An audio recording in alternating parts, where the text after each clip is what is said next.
from the WTXL studios, this is ABC 27's News at 6. New details in the case of a Suwannee County man who's been missing for months that could lead to long-awaited answers to his whereabouts. Hello, I'm Abby Maurer. And I'm Paulo Salazar. Law enforcement agencies took Julian Velez Jr., Rodolfo De Leon Jr., and Anthony Riddell James Jr. into custody. They're all facing charges, including obstruction of justice and concealment of a death in the case of Cole Thomas from Live Oak, who's been missing since November of last year. WTXL ABC 27 Stephen Juenmal has more on how the news is impacting those who've never stopped looking for him.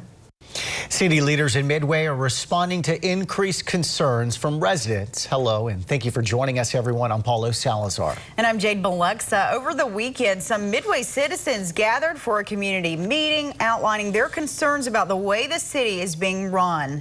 WTXL ABC 27's Ashley Richmond is live now outside the Midway City Hall. Ashley, what are folks there worried about? And happening in Georgia, a woman is charged with animal cruelty after one of her dogs is dragged behind her vehicle. WTXL ABC 27's Damon Arnold has more. This is unacceptable. But there is that possibility that maybe some extremely warm temperatures can be avoided, and it could maybe get a little, dare I say, cooler, maybe around 70-ish for some interior sections early next week in the mornings, not in the afternoons.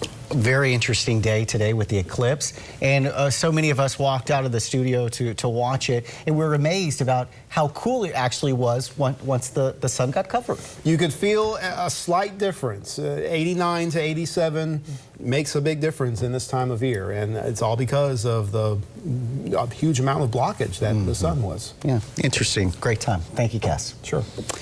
And now at 6, the man investigators say was responsible for driving the white van into a crowd of unsuspecting tourists in Barcelona last week was killed today by Spanish police.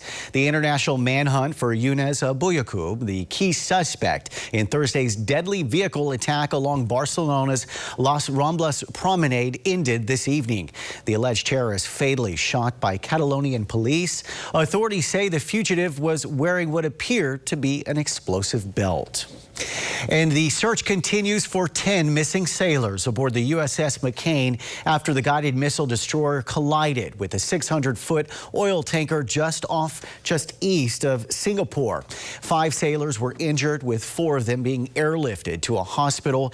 The wrecked destroyer has significant damage to its hull. The crew's sleeping quarters are among the compartments that were flooded. Reports of damage from 2 ships seem to indicate that they were crossing paths or attempting to move in different directions at the same time. It was nighttime. It was one of the busiest parts of the shipping lanes in the world. 1/3 of all maritime shipping goes through here. This marks the second collision involving the Navy's 7th Fleet in the Pacific in just 2 months. The U.S. Navy is now ordering an investigation. The Navy's top admiral is also calling for an operational pause in the region. The Pentagon has been advocating for increased U.S. involvement in Afghanistan. Tonight, the president may grant their request. There are currently approximately 8,400 U.S. troops in Afghanistan, part of 13,000 coalition forces. The Pentagon's proposal, originally unveiled in May, would add approximately 3,000 troops and increase the amount of foreign aid. It's expected to cost the U.S. $23 billion a year. President Donald Trump will unveil his decision in a nationally televised address tonight. Senator Tim Kaine is signaling a willingness to support increased U.S. involvement. What we need to do is make sure that Afghanistan isn't a breeding ground for things that can come back and hurt us. President Trump has hesitated for the last 3 months reviewing the Pentagon's proposal. He opposed increased forces on the campaign trail. The plan has strong support from his generals and national security advisor. That's a look at your top headlines. Stay with us. Allison Posey is up next with a look at your sports.